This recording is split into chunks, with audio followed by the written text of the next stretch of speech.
안녕하십니까, 야담 선비입니다. 죽을 고비가 3번이라? 그 엄청난 이야기 속으로 들어가 보시죠. 옛날 강원도 어느 산골에 장한영이라는 아이가 살고 있었습니다. 집안은 대대로 양반 가문이었지만 아버지가 일찍 돌아가시는 바람에 가세가 기울게 되자 한영이는 집안을 다시 일으킬 수 있는 유일한 길은 오직 과거에 급제하는 것이라 생각하고 어린 나이임에도 오로지 글 공부에만 매진하였습니다. 어머니는 삭바느질을 해서 아들 공부 뒷바라지를 하였고 한영이는 그렇게 한시도 책에서 눈을 떼지 않으니 그 학문은 점점 깊어만 갔습니다. 그렇게 시간이 흘러 한영이 나이 어느덧 16, 어엿한 청년이 되었습니다. 어머님, 머지않아 한양에 과거 시험이 있습니다. 이제 때가 온 것 같습니다. 그래, 그동안의 너의 노력이라면 충분할 것 같구나. 그리고는 커다란 보자기를 펼치는데, 아니, 어머님, 이게 다 무엇인지요? 상투를 틀지 않고 다닌다면 분명 사람들이 너를 업신여길 것이다. 비록 장가를 가지 못했지만 상투를 틀고 준비한 의관을 챙겨 입고 가거라. 그리고 넉넉하지는 않겠지만 노잣돈이다. 아니 어머님, 언제 이렇게까지 준비하셨습니까? 아, 어머님. 자, 그렇게 한영이는 머나먼 한양으로 떠납니다. 며칠 뒤 어느 고을을 지나가는데 시끌벅적한 소리가 들립니다. 다가가 보니 눈먼 맹인을 향해 동네 아이들이 공기놀이 자갈을 던지며 놀리고 있었습니다. 그리고는 그 맹인의 지팡이를 빼서 멀리 던져버리는 겁니다.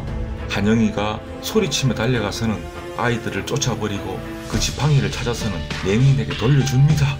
뉘신데 정말 고맙소. 저는 한양으로 과거를 보러 가는 나그네요. 날도 저물어 가는데 오늘은 내 집에서 묵어 가시오. 고마운 은인인데 식사라도 대접해야겠소. 한영이는 신세를 지고 싶지 않았지만 부족한 노잣돈도 아낄 겸 또 그 맹인 어르신의 청을 거절하는 것도 예의가 아닌지라 그렇게 함께 집으로 가게 됩니다. 조촐한 식사를 마친 뒤에 이야기를 나누는 두 사람. 과거를 보러 가신다 하였소. 네, 열심히 준비는 했으나 장원급제하겠소. 예? 내 한평생 점을 치다 보니 하지만 죽을 고비가 3번이나 찾아오게 되오. 예? 한영이 더욱 놀랍니다. 2번의 고비는 그대의 마음먹기에 달려있소. 꼭 명심하시오. 그대의 마음먹기에 생사가 달려있소. 네, 명심하겠습니다. 3번째는? 그 3번째가 문제요. 예? 어찌하여? 한참을 생각에 잠기는 어르신. 일단 고단할 터인데 불편하더라도 얼른 주무시오. 내일 또 먼 길을 가야 하니. 한영이는 불안한 마음을 지울 수 없었지만 몸이 너무 고단한지라 금방 잠이 듭니다. 다음날 떠나려는 한영에게 어르신이 작은 쌈지 하나를 건넵니다. 이걸 잘 간직하고 있다가 그 3번째 마지막 절박한 죽을 고비에 이르거든 열어보시오. 고맙습니다. 고맙습니다. 그렇게 다시 길을 나섭니다. 하루 종일 걷다 보니 어느덧 저녁이 되었습니다.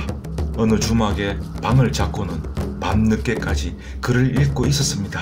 그런데 주인 여자가 작은 술상을 들고 들어옵니다. 손님, 출출하신 터인데 고기 안주 드시고 힘내시지요. 아니, 시키지도 않았는데 제가 그냥 드리는 거랍니다. 손님이 제 마음에 쏙 들었어. 호호호. 그리고는 한영에게 술 한 잔을 따르며 살며시 손을 올려놓습니다. 한영이 어질어질해집니다. 생전 처음 맡아보는 젊은 여인의 향기와 분길 같은 손.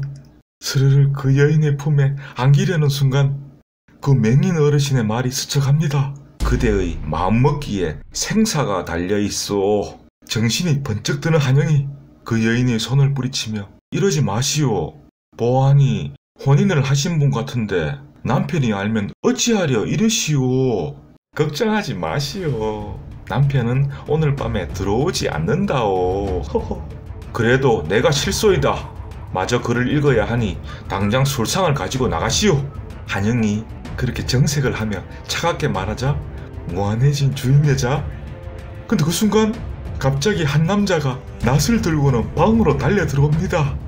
아이고 선비님, 그대는 뉘시오. 이 여자의 남편입니다.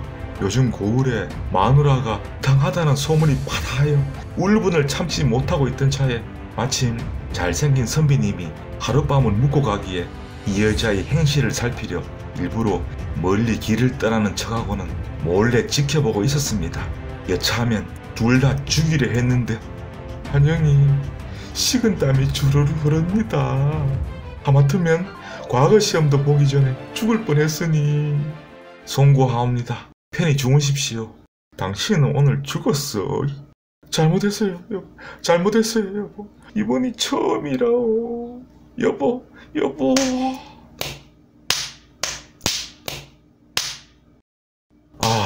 한영이 잠이 오지 않습니다. 이게 첫 번째 죽을 고비더냐. 그런데 밖에서는 아무래도 사단이 날 것 같습니다.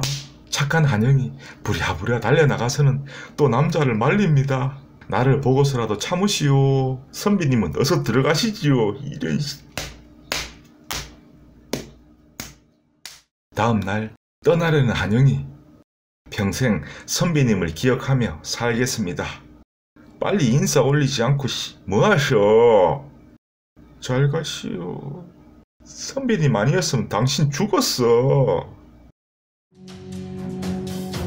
자, 또 그렇게 길을 제쳐가요 마침내 한양에 당도합니다.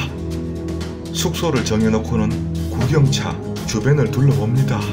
와, 한양이 역시 다르긴 다르구나.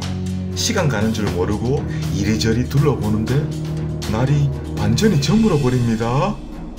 아이고, 이런 내 정신 봐라. 그리고는 황급히 숙소로 돌아가려는데 이 길이 그 길 같고 이 집이 그 집 같아서 그만 길을 잃어버립니다. 한밤중이 되자 인적은 다 끊기고 길에서 혼자 헤매고 있는데 저 멀리서 그런 한영이를 몰래 지켜보며 따라다니는 사람들이 있습니다. 한참 뒤 한영이에게 다가오는 험상궂은 사람들. 어찌 젊은 선배님이 길을 헤매고 계시오? 아, 시골에서 올라온 터라 길을 잃고 말았소. 그리고는 그 숙소로 데려다 주겠다고 말하고는 으슥한 곳에 이르자 갑자기 그 사내들이 달려들어 한영이를 자루 속에 집어넣습니다. 아, 그 말로만 듣던 남자 보쌈이었습니다. 잠시 후 풀려난 한영이 어느 대궐 같은 집의 별당입니다. 거기에는 아리따운 한 처녀가 다소곳이 앉아 있었습니다. 이게 어찌된 일? 다 저희 부모님이 시키신 일이라. 제가 상부사를 타고 나서 첫 남편을 잃을 운명이라고 하니, 아, 그렇다면 나는 오늘 밤이 지나면 대신 죽을 목숨이란 말이오. 외동딸이 청상과부가 되는 걸 두고 볼 수 없다고. 그저 죄송할 따름입니다. 그러면서 그 여인이 눈물을 지으니 한영이가 오히려 위로해 줍니다. 슬퍼 마시오. 이게 나의 운명이라면 받아들이리다. 그대의 잘못이 아니니. 여인이 더욱 몸둘 바를 몰라 합니다. 그리고는 품에서 작은 금덩이 2개를 꺼내어서는 한영이에게 건넵니다. 제 마음이니 이걸 받아주세요. 어차피 죽을 목숨인데 이게 다 무슨 소용이겠소. 한치 앞을 모르는 게 사람의 일이지요. 한영이는 할 수 없이 그 금덩이를 품에 넣습니다. 밖에서는 건장한 사내들이 지켜서 있고 죽음이 기다리는 새벽까지 그렇게 뜬 눈으로 밤을 지새우는 한영이. 자, 다음날 동이 트기 직전에 한영이는 다시 자루에 당겨집니다. 그리고는 어느 강가에 이르러서는 자루가 열리고 큰 돌덩이들이 채워집니다. 잠시 후 재갈을 풀어주면서 우리를 원망 마시오. 다 시켜서 한 일이니 남길 말이 있으면 해보시오. 고향에 홀로 계신 연로한 어머니께 한마디만 전해주시오.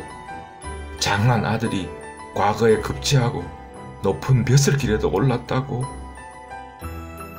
그 순간 어젯밤에 받아둔 금덩이가 생각납니다. 자, 여기 금덩이 2개요. 강원도 먼 길을 다녀올 여비로는 충분할 거요. 알았어, 전해드리리다. 자, 빨리 마무리 하세나.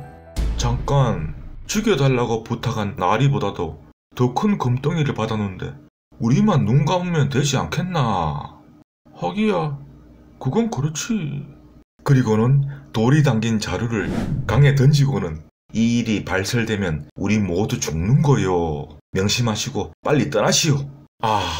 그리하여 한영이는 2번째 죽을 고비를 넘기게 됩니다. 며칠 뒤 무사히 과거 시험을 보게 되는데 당당히 장원급제. 시골에서 올라온 새파란 총각이 장원급제를 하자 조종이 들썩거립니다. 자, 그런 조종에는 사윗감을 찾고 있었던 김정승과 이정승이 있었는데 딸들의 나이가 17과 16. 한영이는 결국 1살이라도 더 많은 김정승의 딸과 혼례를 올리게 됩니다. 그런데 김정승 댁에서 이상하리만큼 정신없이 일을 진행했는데 그 바람에 고향에 계신 어머니께 소식도 알리지 못합니다. 김정승의 딸과 혼례를 올린 그날 밤 어머니 생각으로 심란한 마음에 잠을 이루지 못하고 밖으로 나와서는 한참을 서성댑니다. 그리고는 다시 방으로 들어가려는 순간 복면을 한 남자가 방에서 나와서는 순식간에 담을 넘고 달아나는 것이었습니다. 급히 방 안으로 들어가 보니 이게 웬일입니까? 신부가 칼에 찔려 있는 겁니다. 온 집안 사람들이 다 달려오고 꼼짝없이 한영이가 범인으로 몰려 잡혀가게 됩니다. 모진 고문이 이어지는데 김대감, 정분난 놈이 그랬다는 소문을 들었는 바 가문에 먹칠을 하기 전에 빨리 한영이를 없애야 했습니다. 사실 그렇게 혼례를 서두른 것도 정분이 났다는 소문이 파다했어였고요. 어차피 모든 정황이 나로 정해졌다. 더 이상 버텨봤자 무슨 소용이란 말인가. 그래, 내가 죽였소. 내 마지막으로 간곡한 청이 하나 있소이다. 고향집에 계시는 어머니께 장한 아들이 과거에 장원급제하고 지금은 정승댁 사위가 되어 잘 지낸다고 꼭 좀 전해주시오. 그리하도록 하마. 내일 이자에 목을 칠 것이다. 준비하도록 하라. 지켜보던 이대감이 더욱 안타까워합니다. 어찌 저리 착한 사람이. 그날 밤 옥사를 찾은 이대감. 고문에 못 이겨 그리 말한 것을 내 아네. 안타까운 일일세. 다른 더 남길 말은 없는가? 없사옵니다. 어머니께 그 말만 꼭 전해. 이때 예전 그 맹인 점쟁이가 한 말이 떠오릅니다. 그 3번째 마지막 절박한 죽을 고비에 이르거든 열어보시오. 대감, 제 보침 안에 작은 주머니 하나가 있습니다. 그걸 열어보시면 분명 이 사건을 해결할 실마리가 들어있을 겁니다. 부탁드립니다. 이대감, 한영이의 보침 안에서 주머니를 찾아 열어보니 누런 종이짝 하나가 들어있었고 그 종이에는 흰백자 3개가 쓰여 있었습니다. 그날 밤 늦게까지 그 종이를 보고 또 보았지만 도무지 그 뜻을 알 수가 없었습니다. 아버님, 어찌 늦은 밤까지 밖에 계시는지요? 이대감의 딸입니다. 너는 어인일이냐? 이 야심한 밤에. 저도 오늘따라 잠이 오지 않아서. 궁에 사람을 죽인 범인이 잡혔는데 아무리 생각해도 그럴 사람이 아닌데 너와의 혼사 얘기도 나왔던 인물이었다. 이 종이에 그 실마리가 들어있다는데 도무지 알 수가 없구나. 제가 한번 봐도 될까요? 딸이 그 종이를 본 뒤에 웃으며 말합니다. 아버님, 여기에 범인 이름이 적혀 있습니다. 뭐라? 황백삼이라는 사람을 지금 당장 잡아들이세요.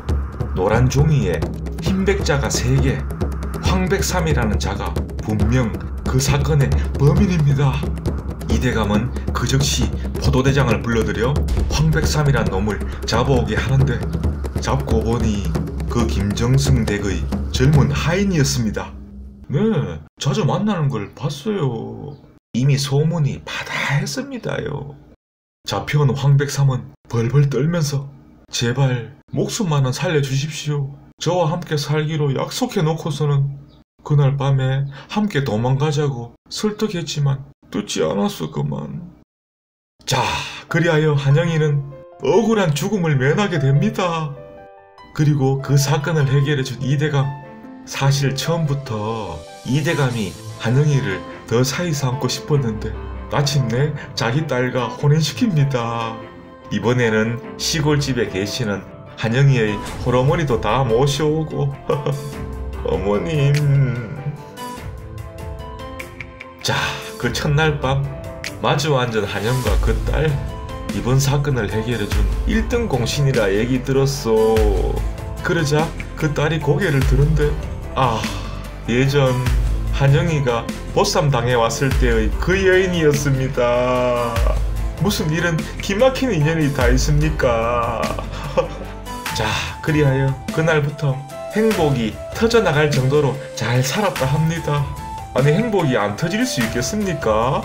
장원급제를 했으니 승승장구할 것이고, 고운 마음씨를 가진 부인에다가 조정의 실세인 장인 어른까지 있고 홀어머니도 대골 같은 집으로 모셔오고 무엇보다 죽을 고비를 3번이나 넘겼는데 우리 모두도 지금 이 고비 잘 넘겨봅시다. 행복이 터질 겁니다. 감사합니다.